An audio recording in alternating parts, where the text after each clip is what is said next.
President Donald Trump's latest statements about the war in Ukraine are becoming increasingly absurd. Despite his verbal attack on Russian dictator Vladimir Putin, the American leader is in no hurry to take decisive action, writes CNN. It is noted that the Kremlin doesn't believe that the Trump administration is ready to impose tough sanctions against Russia as well as increase pressure. In Moscow, his criticism of the massive Russian drone attacks on Ukraine was called emotional overload.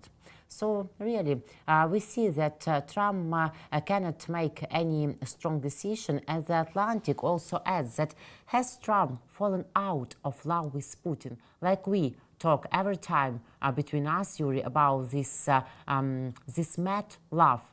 Has Trump fallen out of love with Putin, and where might these signs of strain lead? I think that is what we're all hoping for, is that he actually has fallen, that this bromance is over.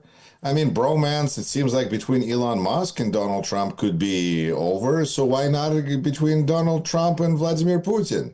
Well, in part because they have a much longer and much more solid relationship than with Elon Musk. I think Vladimir Putin probably invested far more than Elon Musk into Donald Trump, and I'm sure Donald Trump knows how much and has appreciation for it.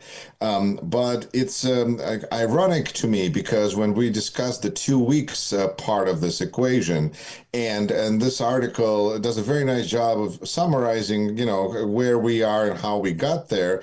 It's ironic because Ukrainians, actually, in my experience, are very familiar with the 2 week idea because they used to, or still kind of sort of, have this the personality who was broadcasting in the beginning of the invasion of the 2022 when he was telling people that everything will be over in just a couple of weeks.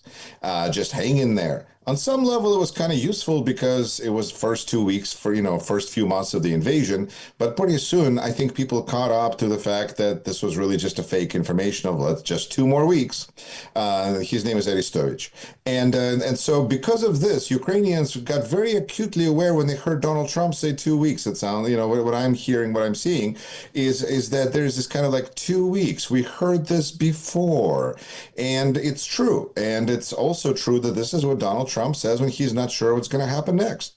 He had 2 weeks. This is the third 2 week stretch, which is, to me, really time that it's not even clear who he's giving these 2 weeks to, right? And I think to me, this is 2 weeks that he's asking from Putin for 2 more weeks to try to bend Ukraine to Putin's will.